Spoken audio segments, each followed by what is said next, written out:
ঢাকা বিশ্ববিদ্যালয় কেন্দ্রীয় ছাত্র সংসদ ডাকসু নির্বাচন আগামী ৩০ অক্টোবর পর্যন্ত স্থগিত করে দেয়া হাইকোর্টের রায় স্থগিত করেছেন চেম্বার আদালত।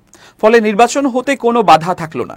এর আগে ঢাকা বিশ্ববিদ্যালয় কেন্দ্রীয় ছাত্র সংসদ ডাকসু নির্বাচন আগামী ৩০ অক্টোবর পর্যন্ত স্থগিত করে high court.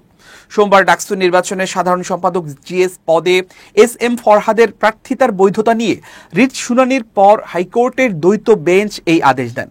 S M Farhad Bangladesh ইসলামী ছাত্র শিবির সমর্থিত প্যানেল ঐক্যবদ্ধ শিক্ষার্থী জোট থেকে প্রার্থী হয়েছেন। তিনি ছাত্র শিবিরের ঢাকা বিশ্ববিদ্যালয় শাখার সভাপতি।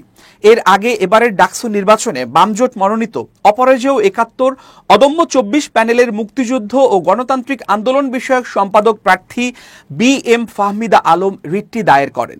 এবারের ডাকসু নির্বাচনের চূড়ান্ত প্রার্থী তালিকা গত ২৬ আগস্ট প্রকাশ করা হয়েছে। তালিকায় এস এম ফরহাদের প্রার্থিতার বৈধতা নিয়ে করা রিটে তার বিরুদ্ধে নিষিদ্ধ সংগঠন ছাত্রলীগের সঙ্গে সংশ্লিষ্ট থাকার অভিযোগ করা হয়েছে। শুধুমাত্র ছাত্রলীগের সঙ্গে সংশ্লিষ্টতার অভিযোগে কয়েকজনের প্রার্থিতা বাতিল করেছে ডাকসু নির্বাচনী ট্রাইব্যুনাল। ঠিক একই কারণে ফরহাদের প্রার্থিতা বাতিল হতে পারে, এই যুক্তিটাই রিটকারী আইনজীবী আদালতে তুলে ধরেছেন।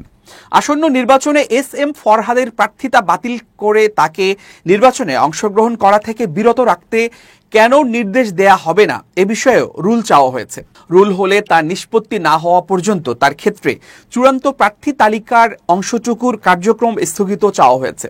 এদিন আদালতে শুনানিতে ঢাকা বিশ্ববিদ্যালয়ের আইনজীবী আদালতে বলেন, ২০২০ সাল থেকে এস এম ফরহাদ ঢাকা বিশ্ববিদ্যালয়ের ছাত্র শিবিরের সঙ্গে সম্পৃক্ত। ২০২০ সাল থেকে তিনি শিবিরের কোন কোন পদে ছিলেন সেগুলো তিনি তুলে ধরেন।